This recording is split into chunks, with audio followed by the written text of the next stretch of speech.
I could have decided a nice boiling cup of tea would be really nice. Or maybe some hot cocoa. That's what you want to drink on a hot summer day. See, but none of those things would satisfy. None of those things would fill up my body with what it really needed when I was in such a state of thirst. In our reading, God asks, why spend money on that which is not bread, and your labor on that which does not satisfy? God's saying, why do you fill up your spiritual lives with things that don't actually lead you into the life that I want to give you, the life that you crave for? And the image that God is employing here is the image of manna, the bread of God, which God provided as the Israelites wandered through the desert. It was a symbol that God was there for them, that God would sustain them and guide them and nourish them.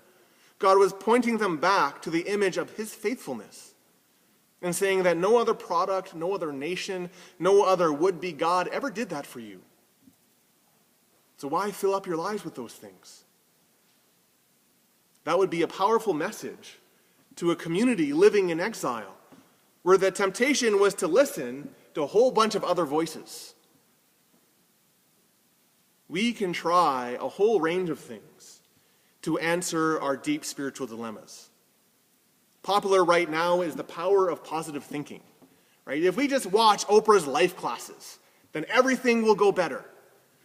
If we just think good thoughts, good things will come our way. If you put out positivity, positivity will come to you.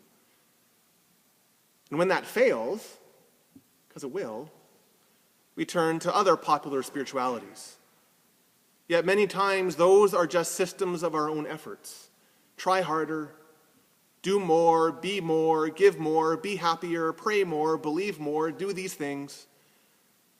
And amidst all that we spend, all our labors, trying to find that which fills that deep longing we have, we are never fully satisfied. God says, listen to me. We don't need to fumble our way through our spiritual livelihood. It's not up to us to find that perfect product that will satisfy our deepest longing. God says, listen to me, and your soul will live. Listen to me, and you will be filled. Listen to me, and all the abundance of heaven will be showered upon you. Are you tired of searching? Are you tired of spending your energy on things that don't really satisfy that deepest part of who you are? Well, heed that second invitation. Listen. Third invitation comes in verse 6. Seek. Seek the Lord while he may be found. Call on him while he is near. Let the wicked forsake their ways and the evil one their thoughts. Let them turn to the Lord, and he will have mercy on them. It's very reminiscent of our psalm. O God, you are my God, earnestly I seek you. Now, seeking isn't about finding someone who's hiding. God isn't setting up this divine hide and seek. I'm going to remain hidden, and if you happen to find me, then good for you. Well, that's just kind of a whole other system of self-effort, isn't it? Seeking is about discovering. It's about acknowledging. It's about desiring God's presence in the intricacy of our life. It's about turning the fundamental basis of our life away from things that do not satisfy. Could it be ourselves or anything else? And turning it toward him who provides life. It's about opening our life to the wonders of God's mercy and God's grace. The rich blessings of wine and milk, and being filled not with the things that quench our thirst, but with he who satisfies us eternally. It is when we turn to the Lord that we receive forgiveness and pardon, mercy and grace. Those things that we hold around in our lives that cause us to be dissatisfied or spiritually malnourished, like my friend. All the struggles which are deeply spiritual, all those things that we fight against and struggle with, they are removed when we turn our lives to God. When we seek, we are given the assurance that God will have mercy, that he will freely pardon. If you felt that there's anything within yourself that bars you from God's loving care, there's anything that you hold up within yourself to say, this is the reason I'm not forgiven. Or if you have that desire, I just want to know that I'm forgiven. I just want to know that God loves me. I just want to know that God promises heaven to me. Then heed that third invitation. Seek him. The beauty of this passage is that God presents himself to us free and without cost. Again, Charles Spurgeon writes, "Whenever someone is saved, they are saved because God freely saves them, not because there was anything in them to deserve salvation, or any particular fitness in them why God should deliver them and not another.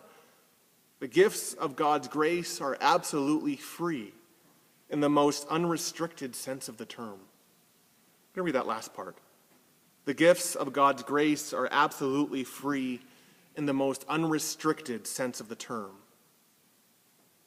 And what's more, these invitations, they're all given by someone who is with us, because you can't come to someone who's not there, and you can't listen to someone who's not speaking, and you can't seek someone who doesn't present himself to us. We all get thirsty, and we all get lost, and we all get weary. But in Jesus Christ, we are given the knowledge that he will be with us despite all those things, and that there is nothing in our lives that his love and his grace cannot do away with. So let me ask you again, are you thirsty? And you might say yes, and you might say no. If you say no, let me ask you another question. Could you possibly be so thirsty that you're unaware of it? You know, it occurred to me this morning that we're all sitting here in church pews in snowy Calgary. But if we were hiking in the Grand Canyon this morning, we would all heed that sign. If we were hiking and we came across that sign that said, "Stop and take a drink, you're thirsty and you don't know it," we probably would all obey that sign, and we'd all take a drink. So in a bold act of faith, do the same to those three grand invitations that God makes to us this morning. Come, listen, and seek. So what we find in him is nothing short of full immersion in the deep waters of Christ's limitless, nourishing grace and his satisfying love for the deepest places of our lives.